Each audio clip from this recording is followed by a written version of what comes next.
Habang tumatanda tayo, mas mahalaga na protektahan ang ating puso. Pero paano kung ang pinakamalaking panganib ay hindi ang pagkain mo, hindi ang stress mo, at hindi rin ang genetics mo? Paano kung nakaupo lang ito sa iyong medicine cabinet? Ngayon, mga leading cardiologist ay nag-aalerto na hindi tungkol sa rare diseases o surgical procedures, kundi tungkol sa common pills na iniinom ng maraming matatanda araw-araw at madalas hindi nila alam ang risk. Pinag-uusapan natin ang mga gamot na GA-approved, prescribed ng doktor at malawak na ginagamit. Pero sa aging bodies, maaari nilang tahimik na itaas ang iyong risk ng heart failure, stroke o sudden cardiac events. At ang pinakamasamang parte, karamihan sa mga seniors ay hindi nabibigyan ng babala. Ang mga prescription ay automatic na na-renew. Ang side effects ay napagkakamalan na normal aging lang. At ang dangerous combinations ay madalas na napapabayaan. Pero mababago na iyan ngayon. Sa video na ito, bibilangin natin ang 5 pills na maaaring makapinsala sa puso ng mga matatanda, lalo na pagkatapos ng edad na 60. Ilan dito ay maaaring pamilyar sa iyo. Ang iba ay maaaring makapagtaka sa iyo. Pero lahat sila ay deserve ng second look. Hindi ito tungkol sa takot. Ito ay tungkol sa facts na backed by research, trusted ng mga experts, at explained in plain language. Kung ikaw ay over 60 o may pamilya na over 60, manood ng mabuti dahil ang malalaman mo ay maaaring protektahan ang iyong puso, ang iyong independence, at baka pati ang iyong buhay. Magsimula tayo sa number 5. Nasa halos bawat bahay ito at maaari nitong tahimik na itaas ang iyong risk ng heart failure, pagod at long-term cardiovascular damage. Number 5, ibuprofen at NSAIDs, ang hidden strain sa aging hearts. Ibuprofen, naproxen, diclofenac. Ang mga painkiller na ito ay nasa halos bawat bahay sa Pilipinas. Trusted, pamilyar at madaling hanapin.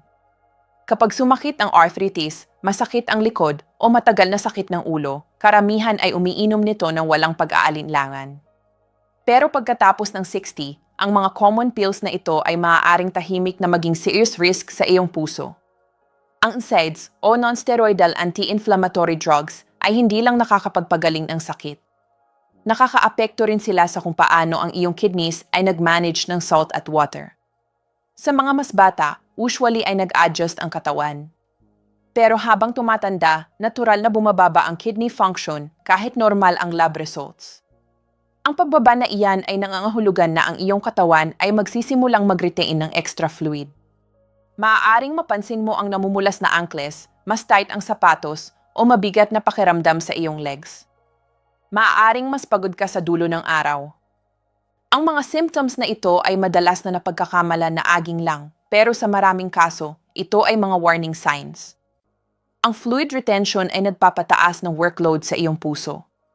Para sa mga matatanda, lalo na sa mga may high blood pressure o history ng heart disease, ang added pressure na iyan ay maaaring magdulot ng worsening heart failure o dangerous changes sa blood pressure. At hindi doon nagtatapos ang risk. Ang NSAIDs ay maaari ring mabawas ng blood flow sa kidneys na lalo pang nagpapahina ng kanilang function sa paglipas ng panahon. Nakalink sila sa elevated blood pressure, kidney damage, at kahit increased risk ng heart attack at stroke. At habang mas matagal mong iniinom, mas tumataas ang mga risk. Kahit short-term use ay maaaring delikado, lalo na kapag pinagsama sa ibang gamot tulad ng diuretics o disinhibitors na lumilikha ng dangerous trio na maaaring severely mag-impair ng kidney function at magpataas ng heart strain. Ang nakakapanganib dito ay kung gaano ito kasoble. Hindi mo mararamdaman na nahihirapan ang kidney mo. Hindi mo mararamdaman na mas mabigat ang trabaho ng puso mo. Ang symptoms ay tahimik, swelling, pagod, hilo, madaling i-dismiss na pagtanda lang. At dahil ang NSAIDs ay over-the-counter, hindi sila mukhang seryoso, pero iyan mismo ang nakakapag-risk. Kung regular kang umiinom ng NSAIDs at over 60 ka na, oras na para tanungin ang iyong doktor kung sila pa rin ba ang tamang choice. Hindi mo kailangang completely itigil, pero ang paminsan-minsan lang na gamit, hindi araw-araw, ay malaking pagkakaiba. Depende sa iyong needs. Ang mas safe na options ay maaaring acetaminophen para sa certain types ng pain o topical treatments na hindi nakakaapekto sa puso o kidneys. Ang lifestyle approaches tulad ng stretching, heat therapy, o physical therapy ay maaari ring makatulong sa chronic discomfort. Ang goal ay hindi magtiis sa sakit.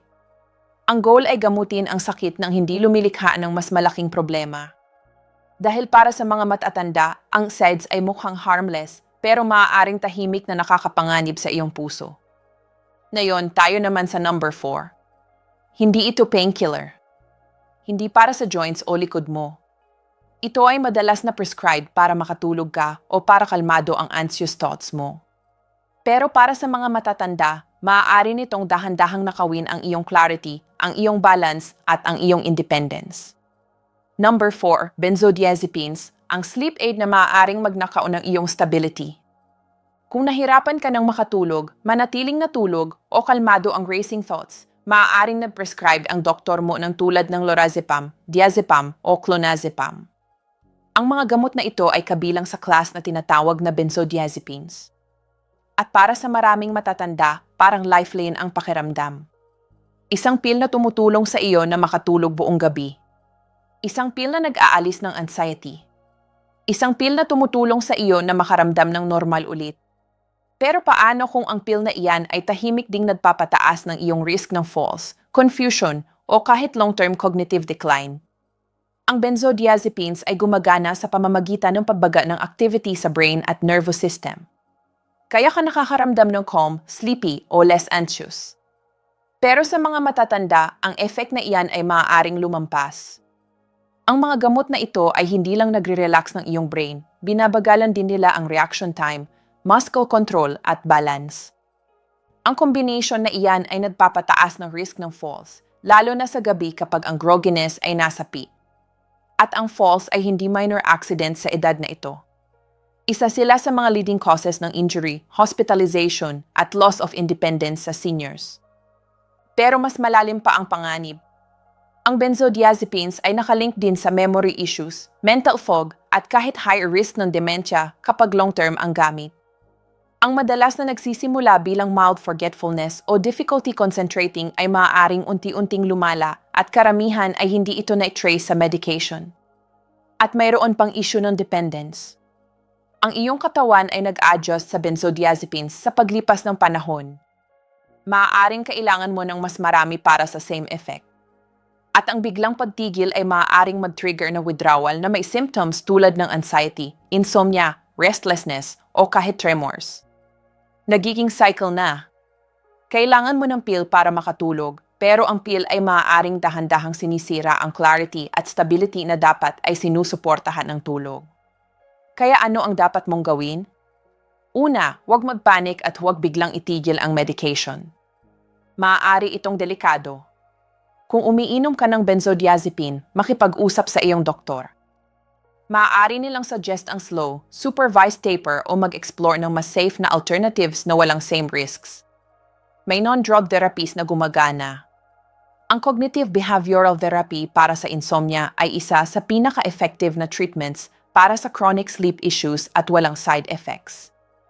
Para sa anxiety, ang approaches tulad ng mindfulness, breathing exercises, light exercise, o kahit certain antidepressants ay maaaring helpful na walang same risk sa balance o memory problems. Ang key ay malaman na hindi lahat ng sleep o anxiety ay kailangan ng sedative. At para sa mga matatanda, ang mukhang small dose ng relief ay maaaring may high cost. Dahil ang little white pill na iyan na tumutulong sa iyo na makatulog ay maaaring tahimik ding kinukuha ang iyong balance, ang iyong awareness, at ang iyong independence. At kung makatulong sa iyo ang video na ito so far, mag-take ng second para mag-like, mag-subscribe, at itap ang bell para hindi mo miss ang next video. Ngayon, tayo naman sa number 3. Isang pill na iniinom ng millions of seniors para sa heartburn at reflux, pero maaaring nagpapahina ng iyong bones, nag-drain ng iyong nutrients, at nagpapataas ng new risks na hindi ka pa kailanman binabala. Number 3, proton pump inhibitors, ang silent drain sa iyong puso at katawan. Heartburn, acid reflux, indigestion.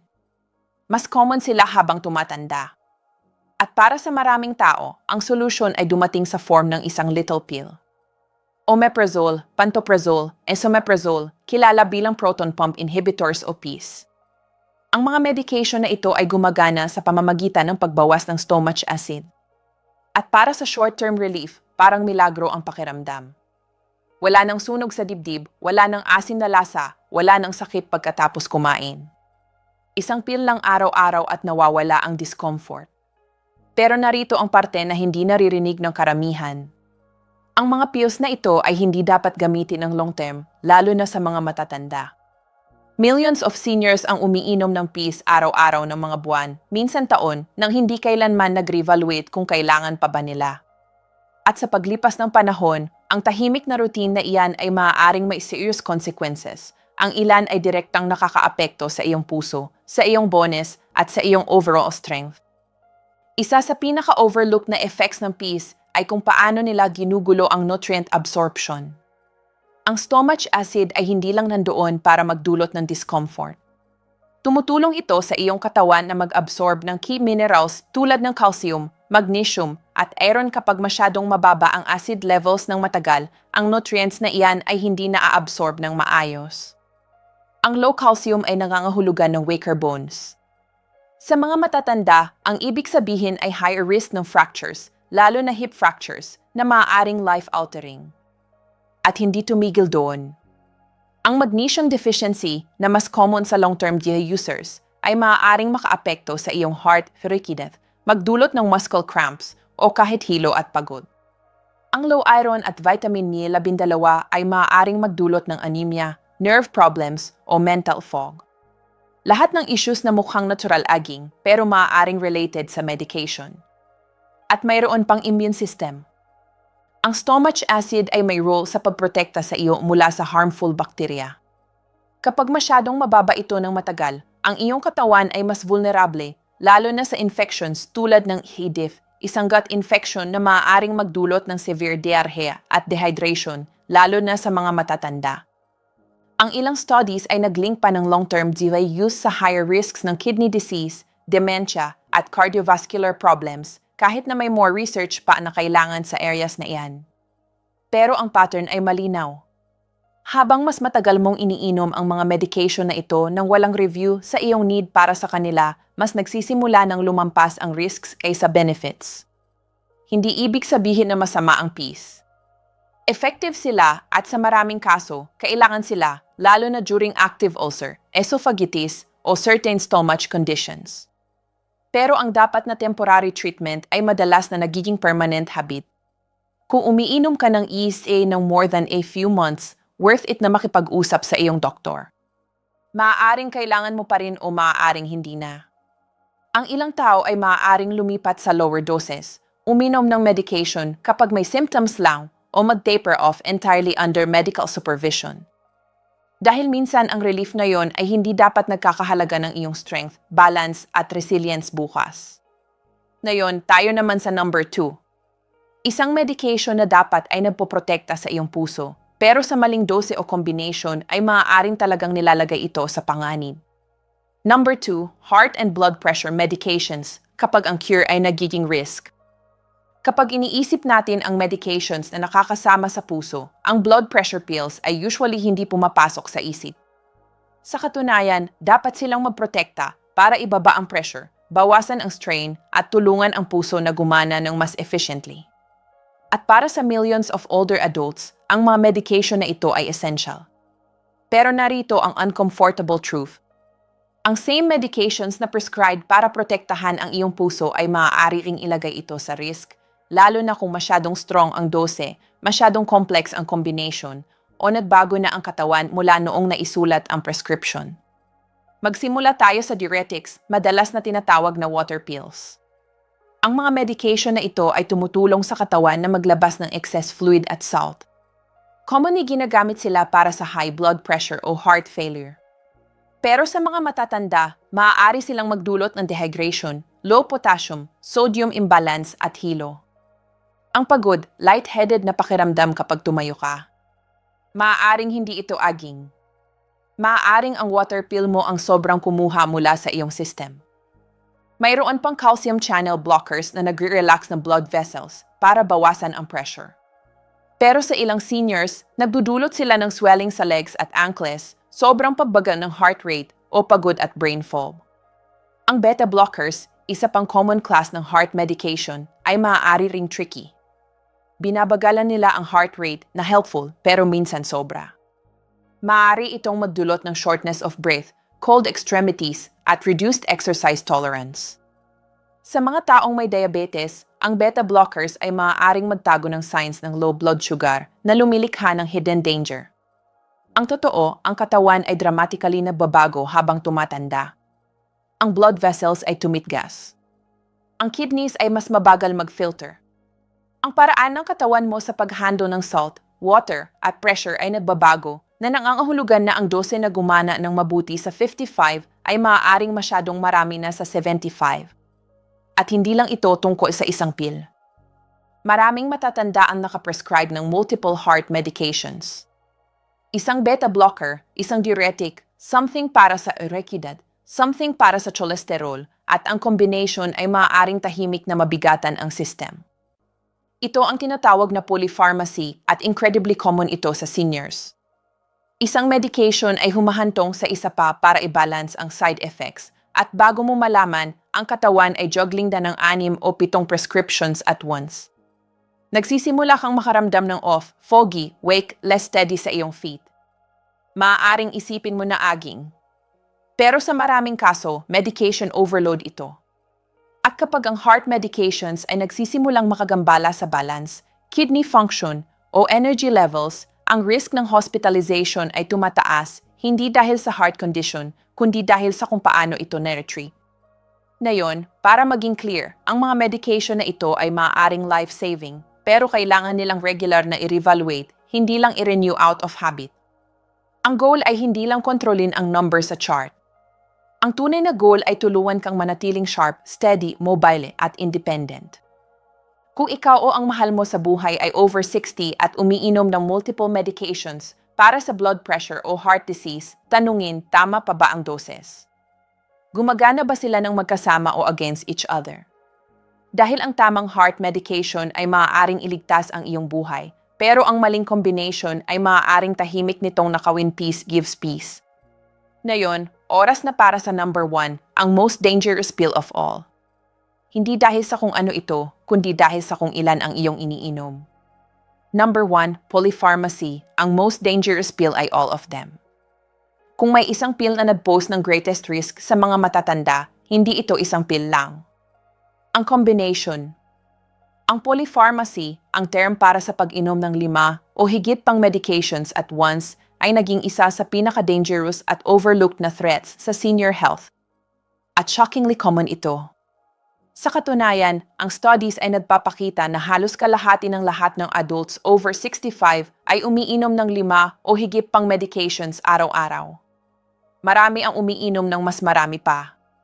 Isang pill para sa blood pressure, isa pa para sa cholesterol, something para sa sleep, something para sa pain, isang acid reducer, isang vitamin, isang mood stabilizer. Isang pill ay humahantong sa isa pa at isa pa hanggang sa ang katawan mo ay juggling na ng complex mix ng drugs na hindi kailanman na-test ng magkasama, lalo na sa aging systems. At narito ang hindi naririnig ng karamihan. Bawat new medication ay nagpapataas ng chance ng side effects. Bawat combination ay nagpapataas ng risk ng harmful interactions. Bawat extra pill ay nagiging mas mahirap para sa iyong kidneys, liver, at puso na mag-keep up. Ang effects ay hindi laging dramatic. Subtle sila. Mas pagod ka. Mas hindi ka steady. Nagsisimulang makalimot. Ang digestion mo ay bumabagal. Ang mood mo ay nag-shift. Karamihan ay nat-assume na parte lang ito ng aging. Pero minsan hindi. Ang pills. At ang most troubling part, marami sa mga prescription na iyan ay hindi na kailangan. Binigay sila ng mga buwan o kahit taon na ang nakakalipas at hindi na kailanman na-reevaluate. Minsan ang original condition ay nagbago na. Minsan ang side effect ng isang drug ay na-retreat ng isa pa. Lumilikha ito ng quiet spiral, hindi patungo sa better health, kundi patungo sa pagod, frailty at dependence. Ang polypharmacy ay hindi lang naglalagay ng strain sa iyong puso. Maaari nitong makawin ang iyong clarity, ang iyong energy, ang iyong independence. Ang solusyon ay hindi itigil ang lahat. Ang solusyon ay i-review ang lahat. Ang skilled doctor o pharmacist ay maaaring tumulong sa iyo na tingnan ang iyong list, i-identify ang outdated medications, bawasan ang hindi na kailangan at i-adjust ang kailangan pa. At ang results ay maaaring life-changing. Less dizziness, more energy, better focus, clearer mind, fewer falls, fewer hospital visits, at minsan just feeling like yourself again, marahil sa first time in years. Dahil ang health ay hindi laging tungkol sa pagdagdag ng more. Minsan ito ay tungkol sa pagbitaw ng hindi na nagsisilbi sa iyo. Kung ikaw o ang mahal mo sa buhay ay umiinom ng 5 o higit pang medications, huwag maghintay. Mag-schedule ng medication review. Itanong ang mga hard questions. At huwag matakot na mag-advocate para sa iyong sarili. Dahil ang most dangerous pill ay maaaring ang isa na hindi mo na-realize na iniinom mo pa rin. Kung nakatulong sa iyo ang video na ito, bigyan ito ng like at mag-subscribe para hindi mo miss ang next one at kami ay na-breakdown ng health topics tulad nito every single week. At sa comments below, sabihin sa amin ilan ang medications na iniinom mo o ng mahal mo sa buhay currently. Nagtanong ka na ba kung kailangan pa ba sila? Ang story mo ay maaaring makatulong sa iba ng higit sa alam mo. At tandaan, ang pag-share nito sa isang kaibigan o family member ay maaaring ang first step sa pagprotekta ng kanilang buhay.